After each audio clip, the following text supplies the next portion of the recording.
Okay, here's our washroom. This has occupied a little bit of my time for the past week. Not too bad. Had two problems. First, kind of a disclaimer here.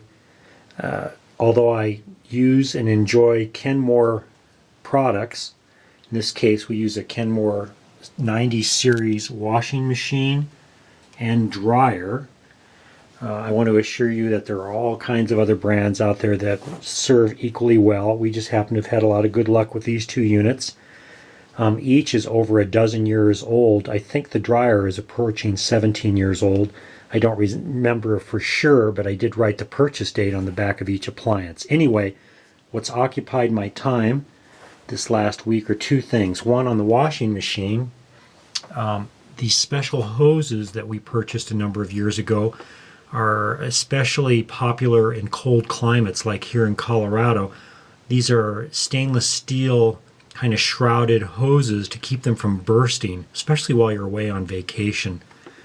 In our case, we were leaking right there at the connection, and it was an easy problem to solve. Just required the purchase of a couple of washers or gaskets, pulled the old ones out, put the new ones in, and sure enough, that solved the leaking problem. It was just a little bit of a drip.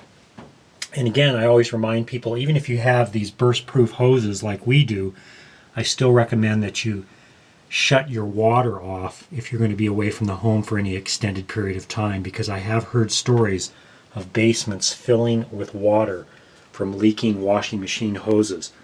As for the dryer, the situation there was a little more grim, but still bearable. The heating element, after maybe a dozen or up to 17 years, burned out, which is not that unusual of a problem.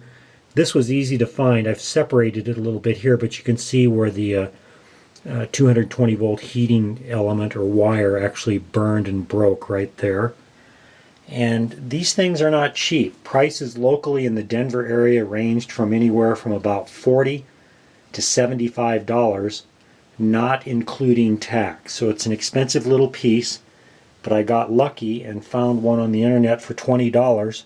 Plus they shipped it to me US mail priority rate for an additional $5. So for a total cost of $25, I was able to replace this element. Now, I don't know much about appliances, especially dryers, so I went to YouTube and found a guy called What a Site, just like it sounds is how it's spelled, and he had a complete demonstration on how to replace a heating element in a Kenmore 90 series dryer, almost identical to the one I have here. So if you need those kind of specific instructions, go to What a Site.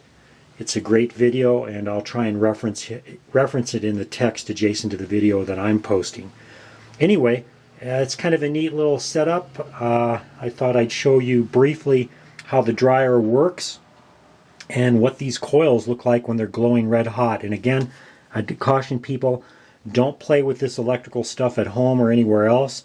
Never operate your dryer or washer in a defeated position that I'll have here, an open position. You want to have everything closed up, sealed up, just like it's supposed to be. No exposed electrical parts. We don't want people getting electrocuted, burnt, shocked, or anything else. You get the idea. Do what's right, be safe. Anyway, I'm going to fire this up and show you how the heating element actually works. So, close the close department, push to start, time dry.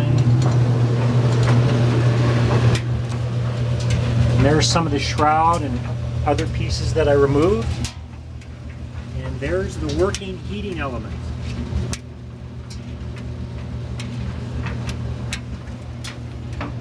The element just slid in and out of there. I hooked up the connections and off we went. It was a very easy repair. One thing though, this was completely filled with lint. I had to vacuum it out. It took about a half hour to thoroughly clean it. I recommend you do that to yours periodically as well.